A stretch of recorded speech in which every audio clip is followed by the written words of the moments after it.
चलेगा। Last question था आपका 100 नंबर क्वेश्चन। क्वेश्चन ये कह रहा था what is the occupational health. Occupational health क्या है, क्वेश्चन ये कहा था। और क्वेश्चन में ऑक्यूपेशन आ रहा है, देखिए सिंपल सा, आप सब जानते होंगे ऑक्यूपेशन का एक्चुअल मीनिंग क्या होता है, सब जानते होंगे ऑक्यूपेशन का। हिंदी में कहीं तो जनरली इसको व्यवसाय कहते हैं। क्या कहते हैं, व्यवसाय कहते हैं। यानी जो भी आप ओकेशनली काम करते हैं, जो भी आप काम करते हैं, वर्क प्लेस जहां पर भी आपका है, कहीं पर भी हो सकता है वर्क प्लेस, ठीक है, कहीं पर भी हो सकता है, आपका माइंस हो सकती है यानी फैक्ट्रीज वगैरह हो सकती है, अदर कोई वर्क आप वर्कआउट करते हैं तो वो हो सकता है। तो जो आपका वर्क प्लेस है, जो आपका ऑक्यूपेशन है, उस ऑक्यूपेशन की हेल्थ क्या है, यानी ऑक्यूपेशनल हेल्थ क्या है, समझ रहे हैं क्या बात कर रहा हूं, ऑक्यूपेशनल हेल्थ क्या है, उसके अकॉर्डिंग ऑप्शन में जो क्वेश्चन के अकॉर्डिंग अंदर जो ऑप्शन दिए थे उनके अकॉर्डिंग आपको आंसर देना था। बिल्कुल क्वेश्चन समझना है, फिर ऑप्शन समझना है, फिर आंसर देना है। जल्दीबाजी में काम नहीं करना है, क्योंकि टाइमिंग बहुत सफिशिएंट आपको फाइनल एग्जाम में भी मिलेगा। राजस्थान सीएचओ के लिए 2 घंटे मिलेंगे, 70 क्वेश्चन के लिए 2 घंटे, यानी एक क्वेश्चन को लगभग 1 से भी ज्यादा मिनट मिलेगा समथिंग, ठीक है।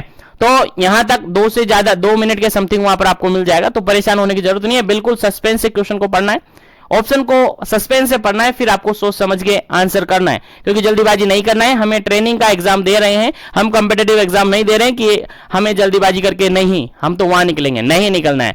हमें क्वेश्चन समझना है, फिर आंसर देना है, तभी आपका आंसर बिल्कुल एक्यूरेट बैठेगा। चलेगा, इस क्वेश्चन का राइट आंसर आपको बताना था कि क्वेश्चन ये कह रहा था कि ऑक्यूपेशनल हेल्थ क्या है। चलेगा, उम्मीद करता हूं सभी कैंडिडेट जुड़ गए होंगे, तो एक बार फिर से लाइक शेयर कर दीजिएगा चैनल को, इसको सेशन को, ताकि सभी कैंडिडेट जुड़ जाए, ताकि सेशन को स्पीड से अपन स्टार्ट कर दे। चलेगा, इस क्वेश्चन के अंदर ऑप्शन देखेगा पहलेगा, फर्स्ट नंबर ऑप्शन है यहाँ पर प्रिवेंशन ऑफ एनवायरमेंटल प्रॉब्लम, जो भी एनवायरमेंटल प्रॉब्लम है उनका प्रिवेंशन करना। सेकंड नंबर ऑप्शन यहाँ पर था prevention of domestic problem, domestic problem को प्रिवेंट करना। थर्ड ऑप्शन था यहाँ पर प्रिवेंशन ऑफ पॉपुलेशन, पॉपुलेशन को प्रिवेंट करना। और फोर्थ ऑप्शन था यहाँ पर ए एंड बी दोनों ही, ए एंड बी दोनों ही। चलेगा, क्वेश्चन के अकॉर्डिंग आंसर आपको देना था। क्वेश्चन सिंपल सा ये पूछा था कि आपके जो ऑक्यूपेशनल हेल्थ है वो क्या है, ऑक्यूपेशनल हेल्थ है वो क्या है, सिंपल सा क्वेश्चन था। तो जनरली अपन इस क्वेश्चन का राइट आंसर अगर देखें तो बिल्कुल राइट आंसर आपका हो सकता है फर्स्ट, राइट आंसर हो सकता है आपका सेकंड, इसीलिए आपका राइट आंसर क्या हो जाता है, ऑप्शन नंबर फोर्थ यानी डी ऑप्शन बिल्कुल करेक्ट हो जाता है, क्योंकि यहां पर ए और बी दोनों ही हो सकते हैं, ए और बी दोनों ही इसके करेक्ट आंसर है, इसलिए आपका डी ऑप्शन बिल्कुल करेक्ट बैठता है। क्यों, क्योंकि ऑक्यूपेशन की बात की जा रही है, तो आपका जो ऑक्यूपेशनल एनवायरनमेंट है उसके अंदर जो भी प्रॉब्लम है उनका प्रिवेंशन करना, यह होता है आपका ऑक्यूपेशनल हेल्थ।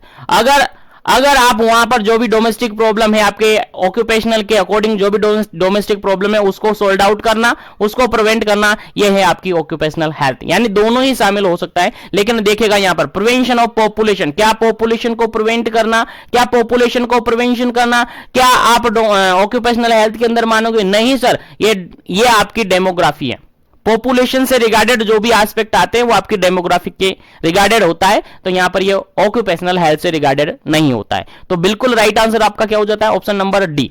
चलिए गाइस, क्वेश्चन को अपन ने सोल्व कर लिया है। अब मैं स्पीड पकड़ने वाला हूं, जो भी कैंडिडेट जुड़ना चाहता है फटाफट से सेशन को लाइक शेयर कर दीजिएगा ताकि सेशन में जुड़ जाए। चलेगा, क्योंकि मेरा सेशन, आज का सेशन बिल्कुल पूरा हो जाना चाहिए, बिल्कुल पूरा हो जाना चाहिए और नेक्स्ट ब्लॉक स्टार्ट कर देना चाहिए। चलेगा, 101 नंबर क्वेश्चन था।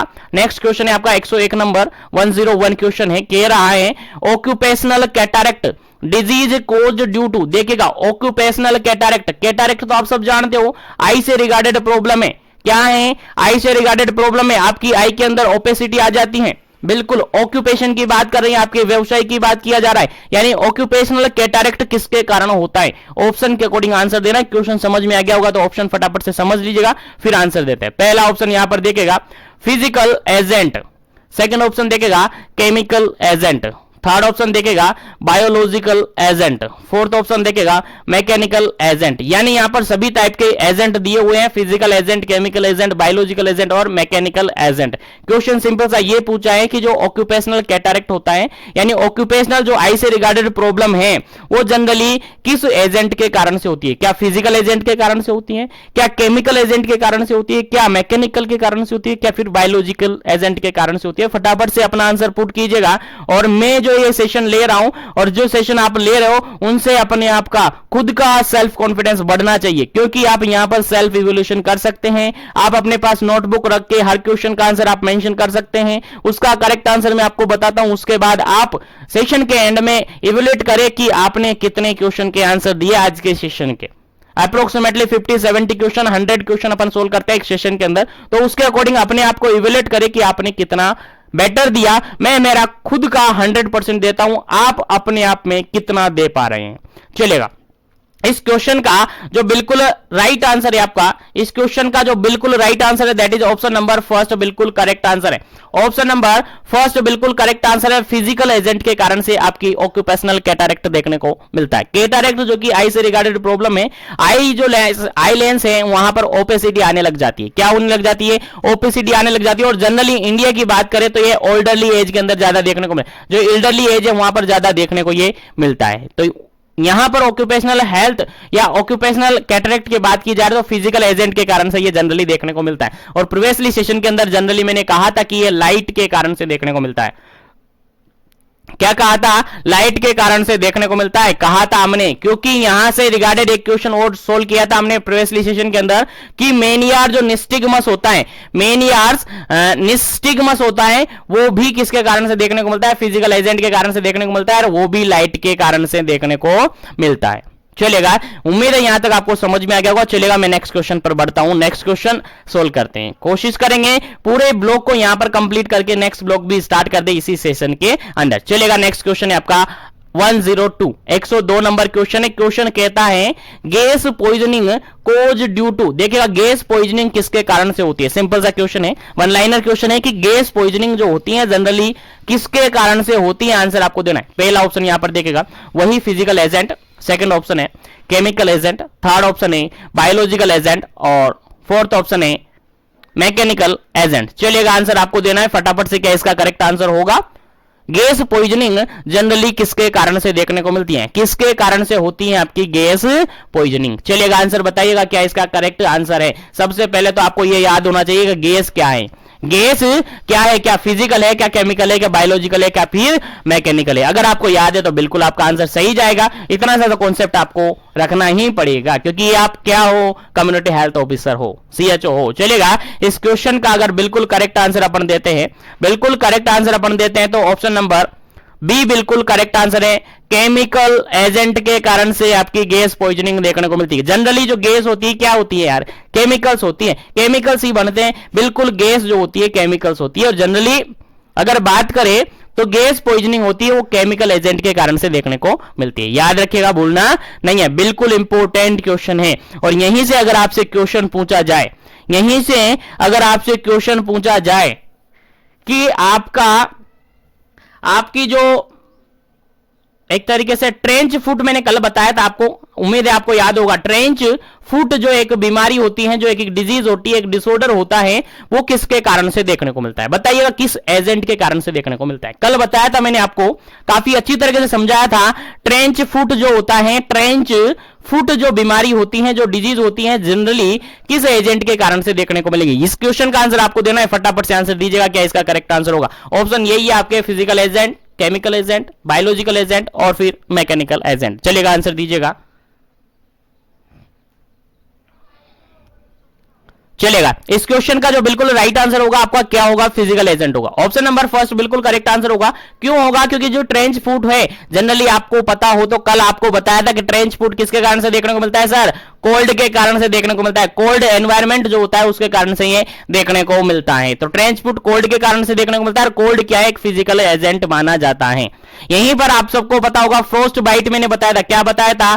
Frost bite. जिसने प्रीवियसली क्लासेस नहीं देखी हो, एक बार से उनको जरूर देखे इस क्लास के बाद, ताकि सभी क्वेश्चन आपको याद रहे, क्योंकि क्वेश्चन कैसे भी बन सकता है। क्योंकि RHS, स्पेशली राजस्थान CHO की बात करूं तो RHS first time exam paper set करेगी।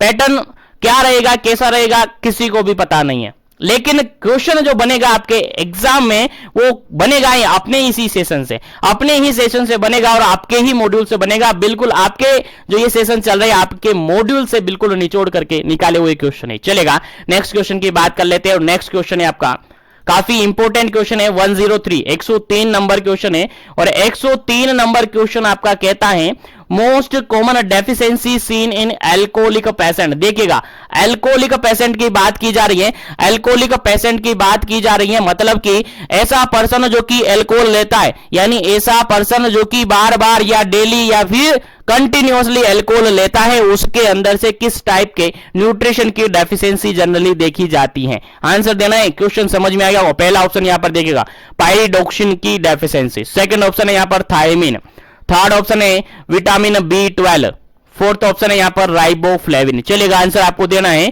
कि एल्कोहलिक जो पेशेंट होते हैं, जो एल्कोहल इंटेक करते हैं, एल्कोहल लेते हैं, उनके अंदर जनरली किस न्यूट्रिशन की, किस न्यूट्रिएंट की डेफिशिएंसी जनरली देखने को मिलती है। चलिएगा आंसर आपको देना है फटाफट से। चलिएगा इस क्वेश्चन का जो बिल्कुल करेक्ट आंसर होगा आपका option number B. Option number B बिल्कुल करेक्ट आंसर होगा। थायमिन की डेफिशिएंसी देखने को मिलती है। जो एल्कोहलिक पेशेंट होते हैं उनमें जनरली अगर जनरली अगर डेफिशिएंसी देखे, न्यूट्रिएंट अगर अपन देखें तो थायमिन की डेफिशिएंसी जनरली यहां पर देखने को मिलती है। और थायमिन की डेफिशिएंसी से जितने भी डिसऑर्डर्स होते हैं वो जनरली एल्कोहलिक पेशेंट के अंदर देखने को मिल सकते हैं। तो याद रखिएगा एल्कोहलिक पेशेंट के अंदर किसकी डेफिशिएंसी होती है, जनरली थायमिन की। याद रखिएगा इंपॉर्टेंट क्वेश्चन है आपके एग्जाम पॉइंट ऑफ व्यू से। और बता दूं ये सारे क्वेश्चंस आपके बिल्कुल से आपके ब्लॉग से, बिल्कुल आपके जो मॉड्यूल से उनसे बिल्कुल निचोड़ कर निकाले, बिल्कुल आपको आने चाहिए। अगर ये क्वेश्चंस नहीं आते तो फिर आप सोच लीजिएगा काफी नुकसान आपको हो सकता है, क्योंकि ये क्वेश्चन आपको कहीं पर कोई भी नहीं बताने वाला है। चलेगा नेक्स्ट क्वेश्चन की बात कर लेते हैं। नेक्स्ट क्वेश्चन है आपका 104 104 नंबर क्वेश्चन है। क्वेश्चन कहता है withdrawal symptom of alcohol. Alcoholic patient, देखिएगा अभी बात की अपन ने एल्कोहलिक पेशेंट के अंदर न्यूट्रिएंट की डेफिशिएंसी, तो थायमिन की डेफिशिएंसी होती है। अब अगर बात की जाए कि एल्कोहल ले रहा है कोई पर्सन, कोई पेशेंट है कंटिन्यूअसली एल्कोहल ले रहा है, अब वो किसी दिन एल्कोहल नहीं लेता है, तो उसके अंदर जो विड्रोल सिम्टम्स आते हैं वो क्या आते हैं। क्वेश्चन समझ में आएगा ना। एल्कोहल ले रहा है कंटिन्यू और अचानक से एल्कोहल वो नहीं लेता है, तो उसके अंदर कुछ सिम्टम्स देखने को मिलते हैं, उसको भी खुद महसूस भी करता है और वो पेशेंट डॉक्टर के पास जाकर कंप्लेन भी करता है कि ऐसा ऐसा हो रहा है, इसलिए मैं दारू को छोड़ नहीं सकता। तो कौन कौन से क्लिनिकल फीचर या कौन कौन से सिम्टम्स वहां पर देखने को मिलते हैं। चलिएगा आंसर देना है ऑप्शन के अकॉर्डिंग। पहला ऑप्शन यहां पर ट्रीमर देखने को मिलेगा, सेकंड ऑप्शन है यहां पर फॉरगेटफुलनेस देखने को मिलेगा, थर्ड ऑप्शन है यहां पर डेल्यूजन और हैलुसिनेशन देखने को मिलेगा, और फोर्थ ऑप्शन है यहां पर ऑल ऑफ दी अबव। चलिएगा आंसर आपको देना है फटाफट से, क्या इसका करेक्ट आंसर होगा। क्वेश्चन समझ में आ गया। क्वेश्चन सिंपल सा कहा जा रहा है कि एल्कोहलिक पेशेंट है और एल्कोहलिक पेशेंट में विड्रोल सिम्टम्स आ रहे हैं, तो वो विड्रोल सिम्टम कौन कौन से हो सकते हैं, क्या क्या विड्रोल सिम्टम पेशेंट के अंदर देखने को मिल सकते हैं। चलिएगा आंसर आपको देना है फटाफट से। चलेगा इस क्वेश्चन का अगर बिल्कुल करेक्ट आंसर अपन कहे, बिल्कुल करेक्ट आंसर कहे तो ऑप्शन नंबर डी बिल्कुल करेक्ट आंसर होगा। ऑप्शन नंबर डी बिल्कुल करेक्ट आंसर होगा, क्योंकि एल्कोहल के रिगार्डेड अगर विड्रोल सिम्टम्स की बात करें तो उस पेशेंट को ट्रीमर होगा, उस पेशेंट के अंदर ट्रीमर आने स्टार्ट हो जाते हैं। क्या होने लग जाते हैं, ट्रीमर, हाथ पैर कंपाने लग जाते हैं, ट्रीमर उसके अंदर होता है। उसके अलावा उसके अंदर फॉरगेटफुलनेस होता है, भूलने लग जाता है, वो कोई भी चीज है उसको बार बार भूल जाता है, वो भूलने की बीमारी उसको हो जाती है। उसके अलावा उसको डेल्यूजन होता है। डेल्यूजन एक तरीके से फॉल्स बिलीफ होता है। क्या होता है, फॉल्स बिलीफ होता है। उसके अलावा हैलुसिनेशन होता है। हैलुसिनेशन एक्चुअली में जैसा कि कोई एनवायरनमेंट में अंदर कोई चीज है ही नहीं, उसका भी वो उसको लगता है कि हाँ यार ये चीज है। जैसे कि कहीं जा रहा है और वहां पर क्या सोचता है, वो घर पे बैठा बैठा ये सोच रहा है कि मुझे कोई आवाज लगा रहा है। ऐसा नहीं है, ऐसा एक्चुअली में नहीं है, कोई आवाज नहीं लगा रहा है, फिर भी उसको लगता है कि कोई आवाज लगा रहा है। ऐसा उसके अंदर सिम्टम्स देखने को मिलते हैं। अगर ये सारे सिम्टम्स उसके अंदर देखने को मिलेंगे तो ये सारे सिम्टम्स अपन कहेंगे कि ये अल्कोहल विड्रोल सिम्टम्स होते हैं। कैसे सिम्टम्स होते हैं, अल्कोहल विड्रोल सिम्टम्स होते हैं। और इस क्वेश्चन का राइट आंसर क्या हो जाता है आपका, ऑप्शन नंबर फोर्थ बिल्कुल राइट आंसर हो जाता है, क्योंकि यहां पर ट्रीमर देखने को मिल सकता है, उसके अलावा फॉरगेटफुलनेस देखने को मिल सकता है, डेल्यूजन हैलुसिनेशन कंप्लीटली यहां पर देखने को मिल सकता है। चलिएगा उम्मीद करता हूं समझ में आ रहे होंगे क्वेश्चन, और आगे बढ़ते अपन नेक्स्ट क्वेश्चन पर। चलिएगा नेक्स्ट क्वेश्चन आपके सामने है 105 105 नंबर क्वेश्चन है। और 105 नंबर क्वेश्चन क्या कहता है, देखिएगा समझिएगा, क्वेश्चन समझना है आपको, आंसर ऑटोमेटिक निकलेगा, क्वेश्चन समझना है बस। देखिएगा क्वेश्चन ये कहता है, देखिएगा the most effective treatment of या फॉर एल्कोहलिज्म। देखिएगा कोई पेशेंट है, कोई पर्सन है जो कि कंटिन्यूअसली एल्कोहल ले रहा है, कंटिन्यूअसली अल्कोहल ले रहा है, दारू पी रहा है दबा के, अब उसके अंदर कौन सी थेरेपी आप दोगे कि उसका दारू छूट जाएगा, उसका अल्कोहल बिल्कुल विड्रॉल हो जाएगा। यानी effective treatment for alcoholism, alcoholism का इफेक्टिव ट्रीटमेंट आपको करना है तो कौन सी थेरेपी वहां पर आप दोगे। चलेगा, ऑप्शन के अकॉर्डिंग आंसर देना है, क्योंकि इसके बारे में काफी बार आपने पढ़ा होगा आपके एकेडमिक सेशन के अंदर भी। चलेगा, और जनरली आप सबको पता होगा यार बिल्कुल इस क्वेश्चन का राइट आंसर क्या होगा। चलेगा, इस क्वेश्चन के अंदर ऑप्शन है, फर्स्ट है ग्रुप थेरेपी यहां पर देंगे, सेकंड ऑप्शन है यहां पर डाइसल्फिराम थेरेपी यहां पर देंगे, सी ऑप्शन है यहां पर, थर्ड ऑप्शन है यहां पर टोटल एब्स्टिनेंस यहां पर करेंगे, फोर्थ ऑप्शन है यहां पर क्लोरप्रोमाजीन इसको देंगे। चलेगा, आंसर आपको बताना है कि अल्कोहलिज्म पेशेंट है उसके अंदर अगर ट्रीटमेंट अपन कर रहे हैं, अल्कोहल छुड़ाना है तो क्या थेरेपी वहां पर यूज करेंगे, कौन सा ऑप्शन करेक्ट होगा, बिल्कुल आंसर आपको देना है, जल्दी से आंसर दीजिएगा ताकि आगे बढ़े अपन नेक्स्ट क्वेश्चन पर। चलेगा, इस क्वेश्चन का जो बिल्कुल करेक्ट आंसर है that is option number B, बिल्कुल करेक्ट आंसर है, ऑप्शन नंबर बी बिल्कुल करेक्ट आंसर है, डाइसल्फिराम थेरेपी वहां पर देंगे। अल्कोहलिक पेशेंट के अंदर या अल्कोहलिज्म के अंदर अगर ट्रीटमेंट की बात करें, मोस्ट इफेक्टिव ट्रीटमेंट की बात करें तो वहां पर डाइसल्फिराम थेरेपी देते हैं। डाइसल्फिराम करके यहां पर ड्रग्स आती है, मेडिसिन आती है, वो यहां पर अवेलेबल करवाई जाती है, जिससे काफी इफेक्टिव रूप से मोस्ट इफेक्टिव ट्रीटमेंट इसको माना जाता है आपके अल्कोहलिज्म के रिगार्डेड। उम्मीद है क्वेश्चन समझ में आ गया होगा। तो आगे बढ़ते हैं नेक्स्ट क्वेश्चन पर। सेशन को लाइक शेयर करते रहेगा, जो भी कैंडिडेट क्लास में जुड़े हुए हैं सेशन को एक बार से लाइक शेयर कर दीजिएगा ताकि सभी तक पहुंच जाए, और जो भी कैंडिडेट नहीं जुड़ते वो सेशन को जरूर से लाइक शेयर करते हुए चैनल को जरूर से सब्सक्राइब कर लीजिएगा ताकि इसी तरीके से कंटिन्यू सेशन का इंतजार उनको ना करना पड़े और उनको नोटिफिकेशन मिल जाए। चलेगा, उसी के साथ बीपीसीसीएचएन के रिगार्डेड आपके रिगार्डेड इंफॉर्मेशन है कि बीपीसीसीएचएन के रिगार्डेड सीएचओ ब्रिज कोर्स के रिगार्डेड सभी स्टेट के सीएचओ अधिकारियों के लिए स्पेशली अनाउंसमेंट है कि पेपर वाइज और ब्लॉक वाइज प्रैक्टिस सेट उनको अवेलेबल करवाई जा रहे हैं, जिसके अंदर आपको 2000 प्लस एमसीक्यूज अवेलेबल करवाई जाएंगे। कितने?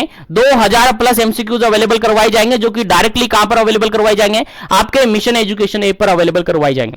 मिशन एजुकेशन ऐप पर अवेलेबल करवाई जाएंगे, जहां पर आप देख सकते हैं इन सभी क्वेश्चंस को, सभी क्वेश्चन को पढ़ सकते हैं, और 100% आपका जो एग्जाम सेट होने वाला है इन्हीं क्वेश्चन से सेट होगा।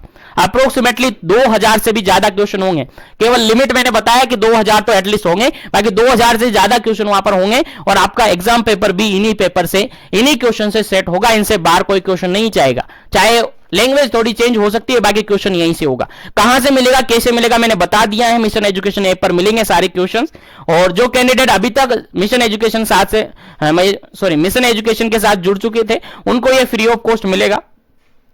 जो अभी तक नहीं जुड़े थे उनको एक फिक्स रेट पर ये दिए जाएंगे। इसके रिगार्डेड आपको मिशन एजुकेशन ऐप पर विजिट करना है, वहां पर इसके रिगार्डेड सारी अपडेट दे रखी है, सारी अपडेट वहां पर देख सकते हैं और इन क्वेश्चंस को आप ज्वाइन कर सकते हैं और पढ़ सकते हैं और अपना एग्जाम बिल्कुल ऐसे ही दे सकते हैं पानी की तरह। चलिएगा, आगे बढ़ जाते हैं, वापस से अपने सेशन में आ जाते हैं। और अपना सेशन नेक्स्ट क्वेश्चन है 106 नंबर 106 नंबर क्वेश्चन है, और 106 नंबर क्वेश्चन क्या कहता है, चलिएगा समझते हैं।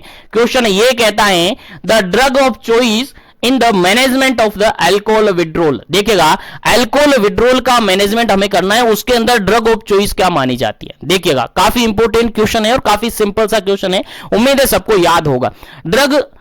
विड्रॉल की बात की जा रही है यहाँ पर, अल्कोहल विड्रॉल। मैंने कहा है कोई पर्सन है बार बार अल्कोहल कंटिन्यूअसली अल्कोहल ले रहा है कुछ टाइम से, अब उसके अंदर से या उसका जो अल्कोहल लेने की जो लत है, एक तरीके से आदत है, उसको छुड़वाना है, यानी अल्कोहल उसका छुड़वाना है, तो कौन सी ड्रग आप उसको दोगे। ऑप्शन के अकॉर्डिंग आंसर देना। पहला ऑप्शन यहां पर बार्बिट्यूरेट, सेकंड ऑप्शन है यहां पर बेंजोडाइजिपिन, थर्ड ऑप्शन है यहां पर डाइसल्फिराम, और फोर्थ ऑप्शन है यहां पर एकाम्प्रोस्ट।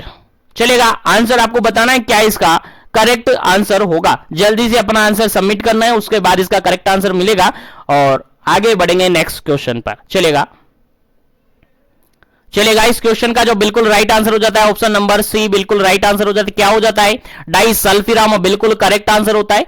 डाइसल्फिराम इस क्वेश्चन का बिल्कुल करेक्ट आंसर होता है। याद रखेगा, भूलना नहीं है। जिसको याद है काफी अच्छी बात है, जिसको याद नहीं है वो याद रखे, और जिसको याद नहीं रहता है वो नोट भी करते रहिए अपने नोटबुक में। अपना नोटबुक साथ में रखिए ताकि आपको इन क्वेश्चंस को दोबारा रिपीट करना ना पड़े, अपने नोटबुक में आप पढ़ सके। चलिएगा, नेक्स्ट क्वेश्चन की बात करते हैं।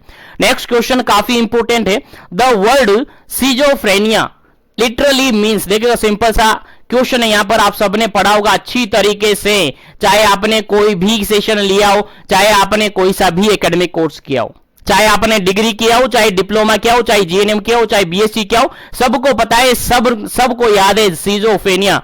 सिजोफ्रेनिया क्या होता है बिल्कुल आप सबको याद होगा। यहां पर सिंपल सा लिटरली आपसे मींस पूछता है कि सिजोफ्रेनिया का लिटरली मींस क्या होता है। जनरली अपन क्या सकते हैं, सिजोफ्रेनिया को क्या कह सकते हैं। चलेगा ऑप्शन के अकॉर्डिंग आंसर देना है। क्वेश्चन समझ में आ गया तो केवल ऑप्शन के अकॉर्डिंग आंसर देना है, अपने आप को ओवर स्मार्ट नहीं समझना है, क्योंकि ये क्वेश्चन कैसे हैं, ऑब्जेक्टिव बेसिस है, और ऑब्जेक्टिव बेसिस में केवल गोला भरा जाता है, अपना दिमाग नहीं लगाया जाता है। चलेगा क्वेश्चन पढ़ते हैं। क्वेश्चन समझ में आ गया, सिजोफ्रेनिया के रिगार्डेड क्वेश्चन पूछा है। चलेगा ऑप्शन के अकॉर्डिंग आंसर देना है। पहला ऑप्शन यहां पर स्प्लिट माइंड, सेकंड ऑप्शन है यहां पर हियरिंग वॉइस, थर्ड ऑप्शन यहां पर एग्जाजरेट इमोशन, थर्ड ऑप्शन यहां पर स्प्लिट पर्सनैलिटी। चलेगा आंसर आपको देना है, आंसर आपको देखना है, बस थोड़ा सा याद रखना है आपको, थोड़ा सा, जिसको याद है उसके लिए काफी अच्छी बात है, जिसको याद नहीं है वो याद कर लीजिएगा, क्योंकि ये बिल्कुल फिक्स्ड क्वेश्चन है और इनमें कोई चेंजेस नहीं होता है, एज इट इज क्वेश्चन पूछे जाते हैं, इनमें ज्यादा कुछ चेंजेस नहीं होता है, बिल्कुल एज इट इज क्वेश्चन पूछे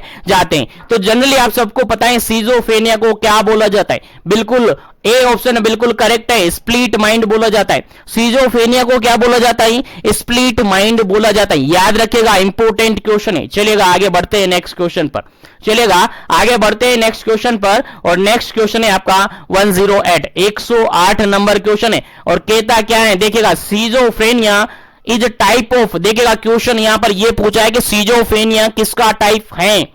क्वेश्चन समझ में आ गया, सिजोफ्रेनिया क्या है ये समझ लीजिएगा, ऑप्शन के अकॉर्डिंग आंसर देना है। मैंने बोला क्वेश्चन समझ में आना चाहिए, ऑप्शन आपको ऑटोमेटिकली समझ में आएंगे, और ऑप्शन समझ में आएंगे तो बिल्कुल आंसर भी आपके सामने निकल कर आ जाएगा। चलेगा ऑप्शन फर्स्ट है मूड डिसऑर्डर, क्या सिजोफ्रेनिया मूड डिसऑर्डर है। सेकंड ऑप्शन है क्या सिजोफ्रेनिया थॉट डिसऑर्डर है। थर्ड ऑप्शन है क्या सिजोफ्रेनिया न्यूरोटिक डिसऑर्डर है। फोर्थ ऑप्शन है क्या सिजोफ्रेनिया डिसएसोसिएटिव डिसऑर्डर है। चलिएगा आंसर आपको बताना है क्या इसका करेक्ट आंसर होगा, जल्दी कीजिएगा, क्या इसका करेक्ट आंसर होगा।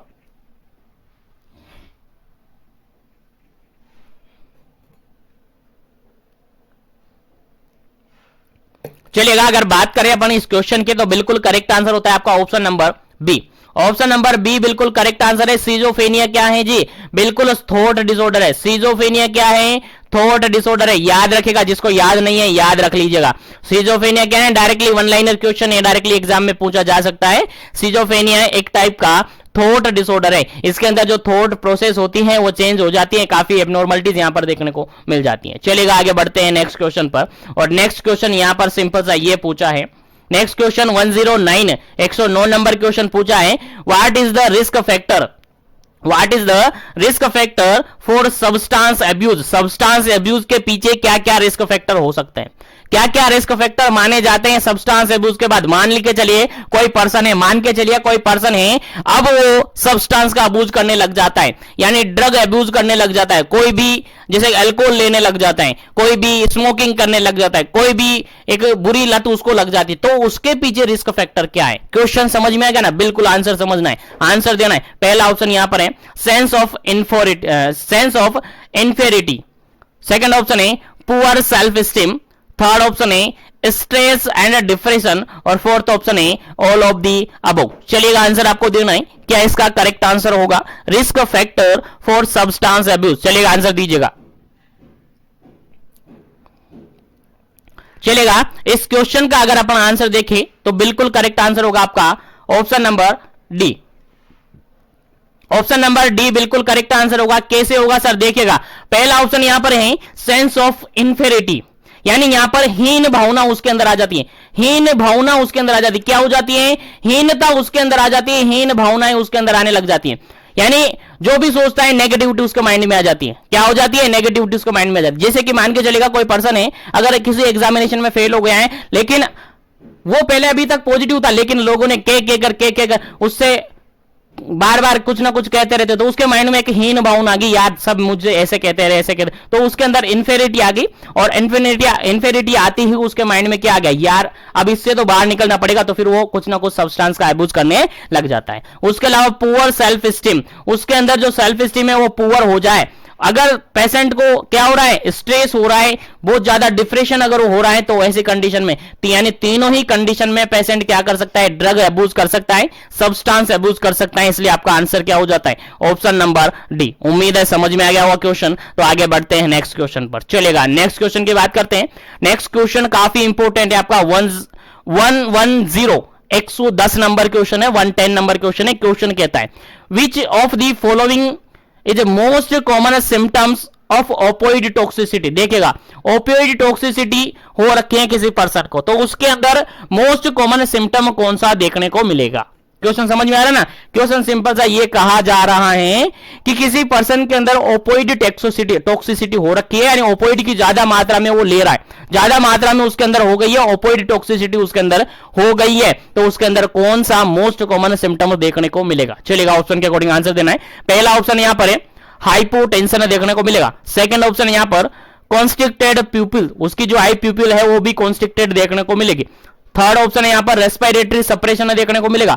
फोर्थ ऑप्शन है यहां पर ऑल ऑफ दी अबव देखने को मिलेगा। चलेगा, आंसर आपको देना है ऑप्शन के अकॉर्डिंग। क्या इसका करेक्ट आंसर है, किसी पर्सन के अंदर ओपियोइड टॉक्सिसिटी हो चुकी है तो उसके अंदर मोस्ट कॉमनली सिम्टम्स कौन सा देखने को मिलेगा। आंसर आपको देना है फटाफट से। क्या इसका करेक्ट आंसर रहेगा, जल्दी से अपना आंसर कमेंट करना है, उसके बाद इसका करेक्ट आंसर बताया जाएगा और आगे बढ़ा जाएगा, क्योंकि क्वेश्चन सेशन काफी बड़ा है और काफी सारे क्वेश्चन अपन डिस्कस करेंगे, इसलिए थोड़ा जल्दी कीजिएगा, जल्दी जल्दी अपना आंसर सबमिट कीजिएगा ताकि आगे बढ़ते रहे हम अगले क्वेश्चन पर। चलेगा, और जो भी कैंडिडेट नए ज्वाइन हो रहे हैं सेशन में, सेशन को लाइक शेयर करते रहेगा और चैनल को सब्सक्राइब नहीं किया तो वो कर लीजिएगा ताकि इसी तरह से कंटिन्यू सेशन आपको मिलता रहे। चलेगा, 110 नंबर का जो क्वेश्चन का राइट आंसर हो जाता है आपका ऑप्शन नंबर डी, बिल्कुल करेक्ट आंसर हो जाता है। क्योंकि अगर किसी पर्सन के अंदर ओपियोइड टॉक्सिसिटी होती है तो उसके अंदर जनरली हाइपोटेंशन देखने को मिलता है। क्या देखने को मिलता है, हाइपोटेंशन। हाइपोटेंशन क्या होता है सर, बीपी लो। क्या होता है सर, बीपी लो देखने को मिलता है। उसके अलावा कॉन्स्ट्रिक्ट हो जाती है उसकी आई प्यूपिल, आई की जो प्यूपिल्स है वो कॉन्स्ट्रिक्ट हो जाती है।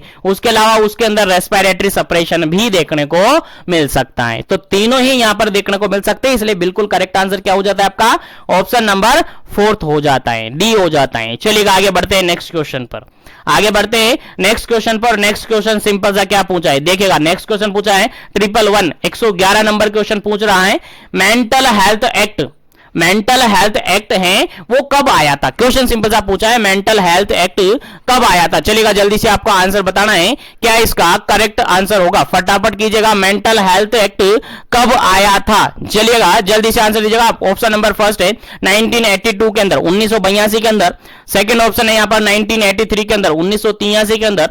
थर्ड ऑप्शन है 1985 के अंदर, 1985 के अंदर। और फोर्थ ऑप्शन है 1987, 1987 के अंदर। चलेगा, आंसर आपको देना है, क्या इसका करेक्ट आंसर है मेंटल हेल्थ एक्ट कब आया था। चलेगा, आंसर आपको देना है फटाफट से, क्या इसका करेक्ट आंसर होगा।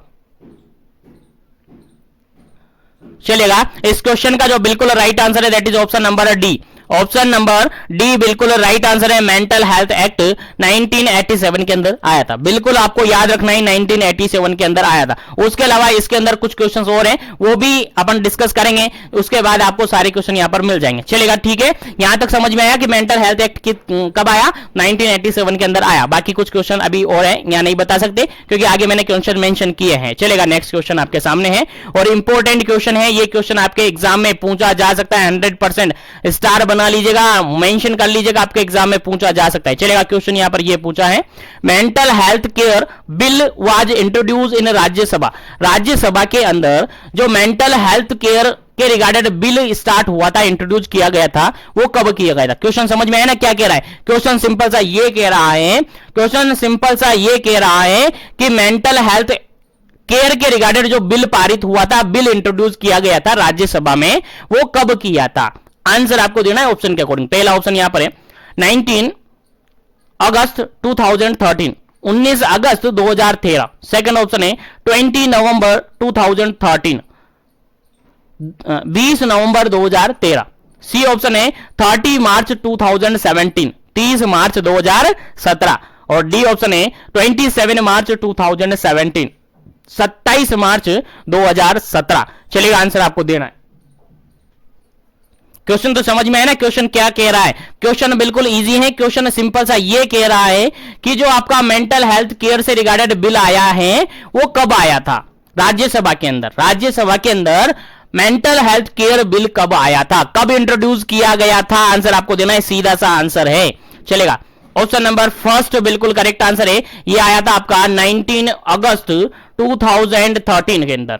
कब आया था? 19 अगस्त 2013 के अंदर ये आपका बिल आया था। याद रखिएगा, इंपॉर्टेंट क्वेश्चन है, याद रखिएगा, आपके एग्जाम में एज इट इज क्वेश्चन पूछा जा सकता है। चलेगा, आगे बढ़ते हैं नेक्स्ट क्वेश्चन पर। सेशन को लाइक शेयर करते रहेगा, बार बार याद दिला दूं ताकि लाइक शेयर भी बढ़ते रहे और कैंडिडेट भी आते रहे और कैंडिडेट भी इनका सेशन का बेनिफिट लेता रहे। चलेगा, क्योंकि मेरा टारगेट है सभी तक सेशन पहुंचाना और मुझे उम्मीद है आप मेरा टारगेट जरूर पूरा करते हैं डेली अप टू डेट। चलेगा, नेक्स्ट क्वेश्चन की बात करते हैं। The most common frequent period of onset the schizophrenia. देखिएगा, सीजोफ्रेनिया भाई अपन ने बात की थोड़ी देर पहले। सीजोफ्रेनिया एक थॉट डिसऑर्डर है। क्या है? थॉट डिसऑर्डर है जिसके अंदर स्प्लिट माइंड देखने को मिलता है। क्या देखने को मिलता है? स्प्लिट माइंड देखने को मिलता है। तो जनरली क्वेश्चन यहां पर यह पूछा जा रहा है कि जनरली जो सीजोफ्रेनिया होता है मोस्ट कॉमनली फ्रीक्वेंट कहां पर होता है, यानी ऑनसेट, फ्रीक्वेंसी ऑफ ऑनसेट की बात की जा रही है, यानी जनरली सीजोफ्रेनिया किस एज ग्रुप के अंदर देखने को मिलता है। क्वेश्चन समझ में आ रहा है क्या कह रहा है? क्वेश्चन सिंपल सा ये कह रहा है सीजोफ्रेनिया की जो मेंटल इलनेस है, जो कि थॉट डिसऑर्डर है, वो जनरली किस एज ग्रुप के अंदर देखने को मिलती हैं। क्वेश्चन समझ गए? अब ऑप्शन देखिएगा, पहला ऑप्शन यहां पर है एडोलसेंट एज ग्रुप के अंदर देखने को मिलेगी। सेकंड ऑप्शन है यहां पर चाइल्डहुड के अंदर देखने को मिलेगी। थर्ड ऑप्शन है यहां पर मिडिल एज के अंदर देखने को मिलेगी और फोर्थ ऑप्शन है यहां पर ओल्ड एज के अंदर देखने को मिलेगी। चलेगा, आंसर आपको देना है फटाफट से, क्या इसका करेक्ट आंसर होगा? सीजोफ्रेनिया जो कि एक थॉट डिसऑर्डर है, मेंटल इलनेस है, जनरली किस एज ग्रुप के अंदर देखने को मिलती हैं। काफी अच्छी तरीके से आपको याद रखना है, इंपॉर्टेंट क्वेश्चन है, आपके एग्जाम में पूछा जा सकता है, याद रखिएगा। चलेगा, इस क्वेश्चन का अगर बिल्कुल करेक्ट आंसर देखें तो ऑप्शन नंबर फर्स्ट बिल्कुल राइट आंसर है। सीजोफ्रेनिया जनरली और मोस्ट कॉमनली जो फ्रीक्वेंट होती हैं कहां पर होती हैं? एडोलसेंट एज ग्रुप के अंदर होती हैं। एडोलसेंट एज ग्रुप आप जब सबको पता होगा 10 to 19 ईयर्स जनरली मानी जाती है। 10 से लेकर 19 साल की जो एज होती है उसको एडोलसेंट एज मानी जाती है, जनरली आपको याद होगा। तो इस एज ग्रुप के अंदर जो सीजोफ्रेनिया है, थॉट डिसऑर्डर है, मेंटल इलनेस है, जनरली देखी जाती हैं। याद रखिएगा, इंपॉर्टेंट क्वेश्चन है आपके एग्जाम पॉइंट ऑफ व्यू से। चलेगा, आगे बढ़ते हैं नेक्स्ट क्वेश्चन पर। नेक्स्ट क्वेश्चन आपके लिए काफी इंपॉर्टेंट है, देखिएगा। नेक्स्ट क्वेश्चन है 114 नंबर क्वेश्चन है। कहता है in following which is not a disturbance of consciousness. Question यहां पर सिंपल सा ये पूछा है कि फॉलोइंग ऑप्शन में से 3 ऑप्शन ऐसे हैं जिसके अंदर कॉन्शियसनेस में क्या हो जाता है? डिस्टर्बेंस आ जाता है। लेकिन एक कंडीशन ऐसी है, एक ऑप्शन ऐसा है जिसके अंदर कॉन्शियसनेस में किसी भी प्रकार का कोई डिस्टर्बेंस नहीं आता है। चलेगा, क्या इसका करेक्ट आंसर होगा? ऑप्शन नंबर फर्स्ट है स्टूपर, सेकेंड ऑप्शन है हेलुसिनेशन, थर्ड ऑप्शन है कंफ्यूजन और फोर्थ ऑप्शन है कोमा। चलिएगा, आंसर आपको देना है फटाफट से, क्या इसका करेक्ट आंसर होगा? जल्दी कीजिएगा, क्या इसका करेक्ट आंसर होगा? किस कंडीशन के अंदर कॉन्शियसनेस में डिस्टर्बेंस नहीं आता है? चलिएगा, क्वेश्चन समझ में आ गया? बिल्कुल आंसर दीजिएगा फटाफट से, क्या इसका करेक्ट आंसर होगा?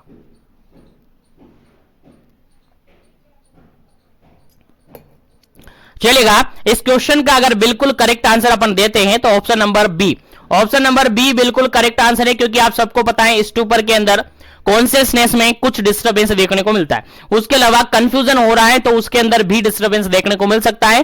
कोमा है तो उसके अंदर भी कॉन्शियसनेस के अंदर डिस्टर्बेंस देखने को मिल सकता है। लेकिन हैलुसिनेशन में किसी भी टाइप का कॉन्शियसनेस में डिस्टर्बेंस नहीं होता है। यहां पर केवल और केवल पेशेंट है जो ऑब्जेक्ट एनवायरमेंट में नहीं है उसका भी फील कर लेता है, उसको भी ये मान लेता है कि हाँ वो है, बस इसमें ऐसा होता है। बाकी इसमें ऐसा कुछ भी नहीं होता है, कॉन्शियसनेस में कोई डिस्टर्बेंस नहीं आता है, क्योंकि जो हैलुसिनेशन है वो परसेप्शन से रिगार्डेड डिसऑर्डर है, परसेप्शन से रिगार्डेड एबनॉर्मलिटीज हैं। तो याद रखिएगा, इंपॉर्टेंट क्वेश्चन है आपके एग्जाम पॉइंट ऑफ व्यू से। चलेगा, आगे बढ़ जाते हैं वापस से नेक्स्ट क्वेश्चन पर। नेक्स्ट क्वेश्चन आपके सामने काफी इंपॉर्टेंट है। 115 नंबर क्वेश्चन है। कहता क्या है? देखिएगा, anxiety disorder caused by, anxiety disorder generally किसके कारण से होता है? यानी एंजाइटी डिसऑर्डर के कारण आपसे पूछे गए ऑप्शन के अकॉर्डिंग आंसर आपको देना है। पहला ऑप्शन यहां पर है जेनेटिक फैक्टर के कारण से एंजाइटी डिसऑर्डर हो सकती है। सेकंड ऑप्शन है एनवायरमेंटल फैक्टर के कारण से हो सकती है।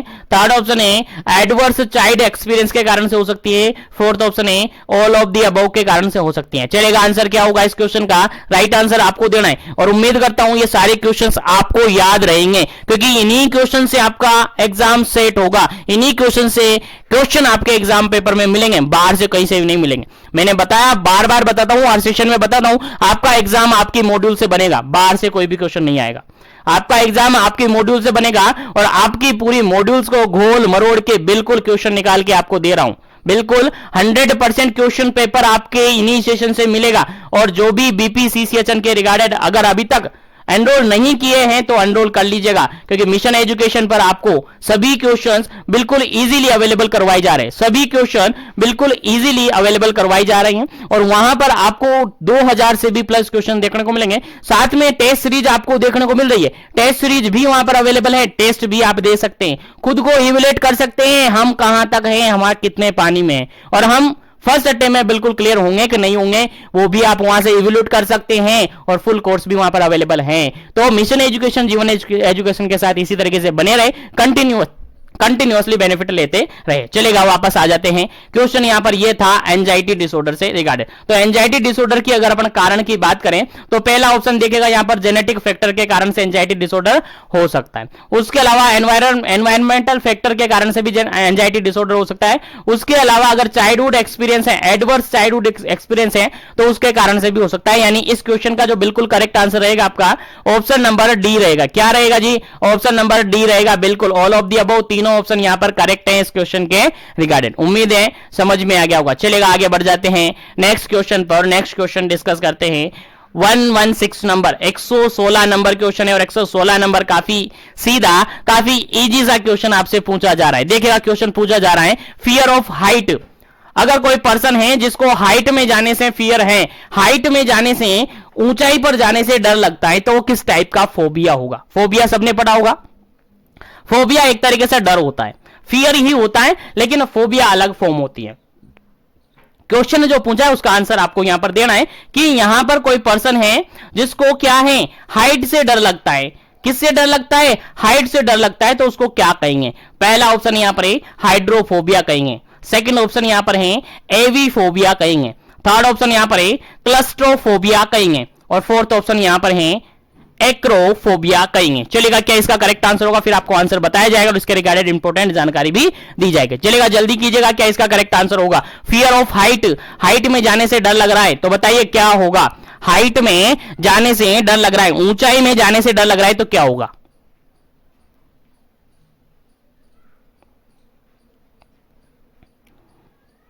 चलेगा, इस क्वेश्चन का जो बिल्कुल राइट आंसर है that is option number D, बिल्कुल करेक्ट आंसर है। ऑप्शन नंबर डी बिल्कुल करेक्ट आंसर है। अगर किसी पर्सन के अंदर ऐसा डर है कि वो ऊंचाई में जाने से डरता है, तो ये आपका क्या आंसर होगा? एक्रोफोबिया होगा। क्या होगा? एक्रोफोबिया होगा। आप सबको पता है हाइड्रोफोबिया क्या होता है? हाइड्रोफोबिया होता है फियर ऑफ वाटर, वाटर के साथ डर लगना, वाटर से डर लगना, पानी से डर लगना, यही हाइड्रोफोबिया होता है। अगर एवीफोबिया की अपन कहें, एवियोफोबिया की अगर अपन बात करें तो फ्लाइंग करने से डर लगता है। किससे? फ्लाइंग, उड़ान भरने से डर लगता है, यही होता है एवियोफोबिया। अगर बात करें अपन क्लस्ट्रोफोबिया की, तो क्लस्ट्रोफोबिया मतलब होता है fear of confined palace. Fear of confined palace, confined palace से क्या होना? डर लगना, यही होता है आपका, क्या होता है? क्लस्ट्रोफोबिया। तो उम्मीद है यहां तक आपको क्वेश्चन समझ में आ गया होगा। तो आगे बढ़ते हैं नेक्स्ट क्वेश्चन पर। नेक्स्ट क्वेश्चन है आपका 117 नंबर, 117 नंबर क्वेश्चन है और 117 नंबर क्वेश्चन क्या कहता है? देखिएगा, समझते हैं क्वेश्चन क्या कहता है। क्वेश्चन के अकॉर्डिंग आपका आंसर क्या रहता है? क्वेश्चन ये कह रहा है कि a learning disorder characterized by the difficulty in reading. देखिए, क्वेश्चन सिंपल सा ये कह रहा है कि एक लर्निंग डिसऑर्डर कौन सा है नीचे फॉलोइंग ऑप्शन में जिसके अंदर डिफिकल्टी होती है पढ़ाई में। जो रीड आउट करते हैं अपन, रीडिंग करते हैं, रीडिंग जानते हो ना, वही पढ़ाई, रीडिंग करना, पढ़ना, यानी पढ़ाई में डिफिकल्टी हो रही है किसी पर्सन को, तो इस टाइप का लर्निंग डिसऑर्डर कौन सा है? क्वेश्चन समझ में आ रहा है ना? क्वेश्चन सिंपल सा है कि फॉलोइंग ऑप्शन में से ऐसा लर्निंग डिसऑर्डर आपको निकालना है जिसके अंदर डिफिकल्टी इन रीडिंग होती है, यानी पढ़ाई करने में दिक्कत आती है। चलेगा, ऑप्शन के अकॉर्डिंग आंसर है पहला ऑप्शन यहां पर डिसलेक्सिया। पहला ऑप्शन है डिसलेक्सिया। सेकंड ऑप्शन है यहां पर डिसग्राफी। डिस्ग्राफिया, और थर्ड ऑप्शन यहां पर डिसकैल्कुलिया, और फोर्थ ऑप्शन यहां पर एपीडी। चलेगा, आंसर आपको बताना है क्या इसका करेक्ट आंसर होगा। जल्दी से अपना आंसर देना है। क्वेश्चन सिंपल सा समझ में आ गया होगा आपको। सिंपल सा क्वेश्चन ये कहता है कि एक लर्निंग डिसऑर्डर है जिसके अंदर पढ़ाई करने से डर लगता है, रीडिंग करने से डर लगता है, या रीडिंग करने, सॉरी डर नहीं, रीडिंग करने में दिक्कत आती है, डिफिकल्टी इन रीडिंग, पढ़ाई करने में दिक्कत आ रही है, तो ऐसी टाइप के लर्निंग डिसऑर्डर को क्या कहेंगे। जल्दी से अपना आंसर कमेंट कर दीजिएगा, फिर उसके बाद इसका करेक्ट आंसर आपको बताया जाएगा और उसके रिगार्डिंग जानकारी भी दी जाएगी। जल्दी कीजिएगा। चलेगा, इस क्वेश्चन का बिल्कुल करेक्ट आंसर है आपका ऑप्शन नंबर फर्स्ट, बिल्कुल करेक्ट आंसर है। लर्निंग डिसऑर्डर क्या है? डिसलेक्सिया है। डिसलेक्सिया लर्निंग डिसऑर्डर है जिसके अंदर आपकी रीडिंग से डर लगता है, रीडिंग में डिफिकल्टी आती है, किसके अंदर? पढ़ाई करने में दिक्कत आती है, किसमें? पढ़ाई करने में दिक्कत आती है, डिफिकल्टी आती है। इस टाइप के डिसऑर्डर को कहा जाता है डिसलेक्सिया। क्या कहा जाता है? डिसलेक्सिया कहा जाता है। याद रखिएगा, इंपॉर्टेंट क्वेश्चन है, डिसलेक्सिया इसको कहा जाता है। रीडिंग डिसऑर्डर है, क्या है? एक लर्निंग डिसऑर्डर है जिसके अंदर पढ़ाई करने से डर लगता है, पढ़ाई करने में दिक्कत आती है। इस प्रकार के मेंटल इलनेस को, डिसऑर्डर को क्या कहा जा रहा है? यहां पर डिसलेक्सिया कहा जाता है। समझ में आ गया? यानी किसी पर्सन को डिसलेक्सिया है तो उसको पढ़ाई करने में दिक्कत आएगी। क्या आएगी? पढ़ाई करने में दिक्कत आएगी। याद रखिएगा, बार बार रिपीट करना, मतलब यह है कि आपको याद हो जाना चाहिए, आपके भेजे में घुस जाना चाहिए। चलेगा, नेक्स्ट ऑप्शन की अगर बात करें यहां पर, नेक्स्ट ऑप्शन यहां पर है डिसग्राफिया। डिसग्राफिया मतलब जनरली अपन कहे तो एक न्यूरोलॉजिकल डिसऑर्डर है। क्या है? एक न्यूरोलॉजिकल डिसऑर्डर है। और न्यूरोलॉजिकल डिसऑर्डर के अंदर क्या होता है? कोई भी पर्सन होता है, जैसे कि अपनी स्टडी स्टार्ट करता है, मान के चलेगा कोई भी काम स्टार्ट कर रहा है, तो अपने मीनिंग को एक्सप्रेस करने से उसको क्या लगेगा? डिफिकल्टी आएगी। अपने मीनिंग को एक्सप्रेस करने में डिफिकल्टी आएगी। मान के चलिए कोई भी पर्सन है, उसको कोई थॉट आ रहा है, कोई भी पर्सन है उसको कोई थॉट आ रहा है, तो वो पेपर में अपने थॉट को लिख नहीं पाता है, पेपर में अपने थॉट को एक्सप्रेस नहीं कर पाता है, यानी अपने थॉट को वो एक्सप्रेस नहीं कर पाता है। इस टाइप के जो इस प्रकार की जो एब्नॉर्मलिटीज होती है, डिफिकल्टी होती है या डिसऑर्डर होता है, उसको क्या कहते हैं? अपन डिसग्राफिया कहते हैं, और जो कि जनरली एक न्यूरोलॉजिकल डिस्टर्बेंस होता है, न्यूरोलॉजिकल डिसऑर्डर होता है। याद रखेगा, यानी इसमें कोई भी आइडियाज, कोई भी थॉट जो भी माइंड में आता है उसको पेपर में नहीं लिख पाता है, उसमें डिफिकल्टी उसको होती है। इस टाइप के डिसऑर्डर को कहते हैं डिसग्राफिया, जनरली याद रखेगा। उसके अलावा थर्ड ऑप्शन की बात करें यहां पर, थर्ड ऑप्शन यहां पर है डिसकैल्कुलिया। देखिएगा, नाम से मीनिंग निकला, डिस मतलब तो होता है डिफिकल्टी, कैलकुलिया मतलब कैलकुलेट करना, यानी जनरली अपन कहे तो ये भी एक लर्निंग डिसऑर्डर है। क्या है? ये भी एक लर्निंग डिसऑर्डर है, लेकिन इसके अंदर जो डिसऑर्डर जो है उसमें डिफिकल्टी किसके अंदर आती है? डिफिकल्टी आती है इसके अंदर जनरली कैलकुलेशन में। किसके अंदर? कैलकुलेशन के अंदर डिफिकल्टी आती है। कैलकुलेशन के अंदर मतलब कि अरिथमेटिक, जो अरिथमेटिक कैलकुलेशन होती है, यानी कि जोड़ना, घटाना, गुणा करना, भाग करना, मल्टीप्लाई, डिवाइड, उनके अंदर डिफिकल्टी आती है। तो इस टाइप की जो डिफिकल्टी होती है वो होती है डिसकैल्कुलिया। याद रखिएगा। उसके अलावा लास्ट ऑप्शन था यहां पर एपीडी। जो एपीडी क्या है? एंटी सोशल पर्सनैलिटी डिसऑर्डर है। क्या है? एपीडी क्या है? एंटी सोशल पर्सनैलिटी डिसऑर्डर है। याद रखिएगा, एपीडी क्या है? एंटी सोशल पर्सनैलिटी डिफिकल्टी या डिसऑर्डर है। ठीक है, याद रखिएगा। तो इंपॉर्टेंट क्वेश्चन है, यहां से कोई भी क्वेश्चन आपके एग्जाम में पुटअप किया जा सकता है, तो याद रखिएगा, इंपॉर्टेंट क्वेश्चन है। चलेगा, आगे बढ़ जाते हैं अपन नेक्स्ट क्वेश्चन पर। उम्मीद है यहां तक सभी क्वेश्चन आपको समझ में आ गए होंगे। चलेगा, नेक्स्ट क्वेश्चन आपके सामने है 118 नंबर, 118 नंबर क्वेश्चन है। और 118 नंबर क्वेश्चन क्या कहता है? देखिएगा, यह कहता है OCD is tend to begin usually in. देखिए क्वेश्चन यहां पर यह है ओसीडी नाम सुना है आपने, मेंटल हेल्थ से रिगार्डेड इशू है, यानी मेंटल हेल्थ से रिगार्डेड प्रॉब्लम है, जनरली मेंटल इलनेस है ओसीडी। और ओसीडी को जनरली अपन फुल फॉर्म कहें तो ऑब्सेसिव कंपल्सिव डिसऑर्डर कहते हैं। क्या कहते हैं? ऑब्सेसिव कंपल्सिव डिसऑर्डर कहते हैं, जिसके अंदर किसी पर्सन के अंदर रिपीटेडली थॉट आते हैं। क्या आते हैं? रिपीटेडली थॉट आते हैं, यानी ओ फॉर होता है ऑब्सेशन। क्या होता है? ओ फोर होता है ऑब्सेशन। क्या होता है? ओ फोर होता है ऑब्सेशन, यानी रिपीटेडली थॉट आना। और कंपल्सन, और क्या होता है? कंपल्सन उसको होता है, यानी कंपल्सन यानी कि जो थॉट आता है उसको रिपीटेडली एक्टिविटी करता है, यानी रिपीटेडली क्या होना? थॉट आना। रिपीटेडली तो क्या आना? थॉट आना। और रिपीटेडली क्या होना? एक्टिविटी करना। और इस टाइप से अगर जो ओसीडी है, इस टाइप का जो डिसऑर्डर है उसको ओसीडी कहा जाता है। याद रखेगा। तो यहां पर क्वेश्चन ये पूछा है, जो ओसीडी है यानी ऑब्सेसिव कंपल्सिव डिसऑर्डर है, वो जनरली किस एज ग्रुप के अंदर देखने को मिलता है? क्वेश्चन समझ में आ गया ना? अब आंसर दे दीजिएगा फटाफट से, क्या इसका करेक्ट आंसर होगा। पहला ऑप्शन यहां पर चाइल्डहुड, सेकंड ऑप्शन यहां पर एडोलसेंट, थर्ड ऑप्शन यहां पर अडल्ट, और फोर्थ ऑप्शन यहां पर ए एंड बी बोथ। चलिएगा आंसर दीजिएगा, क्या इसका करेक्ट आंसर बनेगा। आपके एग्जाम पॉइंट ऑफ व्यू से काफी इंपोर्टेंट है, आपके एग्जाम में एज इट इज पूछा जा सकता है, इसलिए स्टार भी बना लीजिएगा और इस क्वेश्चन का राइट आंसर बता दीजिएगा, ताकि फिर इस क्वेश्चन का राइट आंसर बताते हुए अपन आगे बढ़े नेक्स्ट क्वेश्चन पर।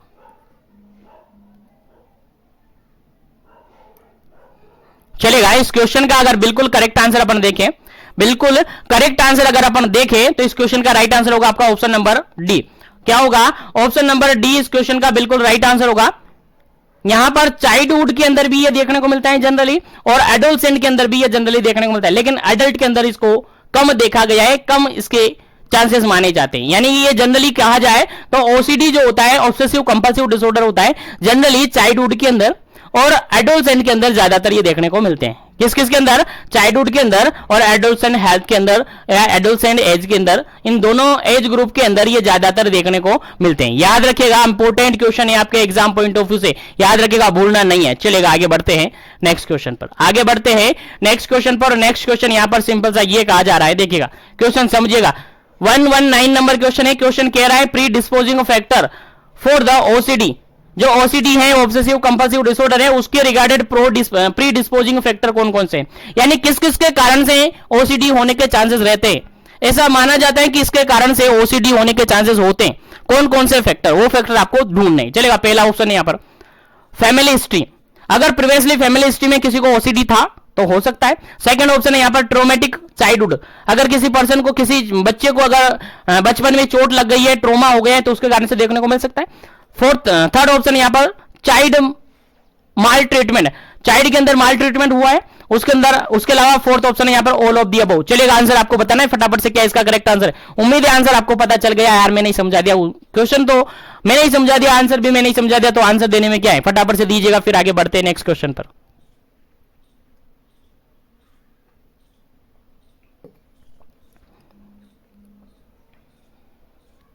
चलेगा, ये क्वेश्चन बिल्कुल राइट आंसर है इस क्वेश्चन का option number D.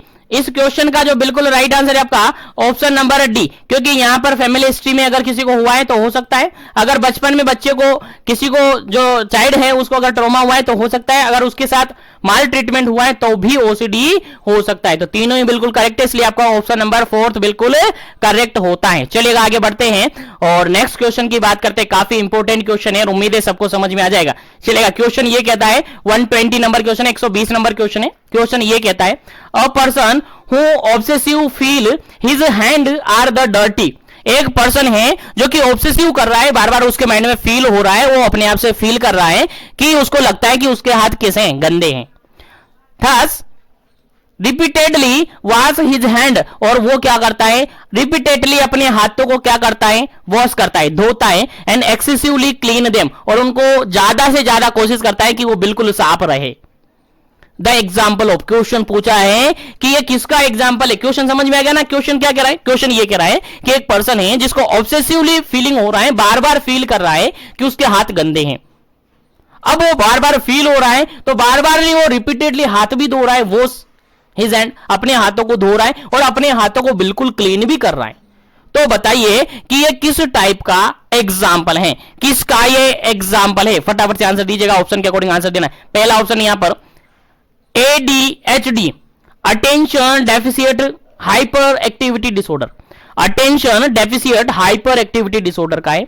Second option है यहां पर एंजाइटी डिसऑर्डर का है। थर्ड ऑप्शन यहां पर सिजोफ्रेनिया का है और फोर्थ ऑप्शन है यहां पर ऑब्सेसिव कंपल्सिव डिसऑर्डर यानी ओसीडी का है। चलिएगा, आंसर आपको बताना है, ओसीडी है या फिर ADHD है या फिर एंजाइटी डिसऑर्डर है या फिर सिजोफ्रेनिया है। चलिएगा, आंसर आपको देना है। अभी थोड़ी देर पहले मैंने बताया था और समझाया था अच्छी तरीके से कि अगर इस टाइप में अगर होता है तो वो किस टाइप का पेशेंट होता है।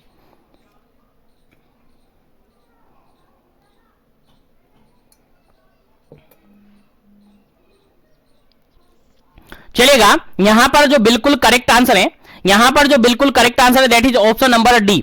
ऑप्शन नंबर डी बिल्कुल करेक्ट आंसर है। थोड़ी देर पहले मैंने आपको बताया था कि जो ओसीडी होती है, ओसीडी जो एक मेंटल इलनेस होती है जो कि जनरली चाइल्डहुड के अंदर और एडोलसेंस के अंदर ज्यादा देखने को मिलती है। यहां पर दो वर्ड बनते हैं ओसीडी, ओ और सी। ओ फॉर ऑब्सेसिव बन रहा है और सी फॉर कंपल्सिव बन रहा है। ऑब्सेसिव मतलब रिपीटेडली थॉट आना और कंपल्सिव मतलब जो थॉट आ रहे हैं उनको रिपीटेडली एक्टिविटी करना, उसके अगेंस्ट वर्क करना।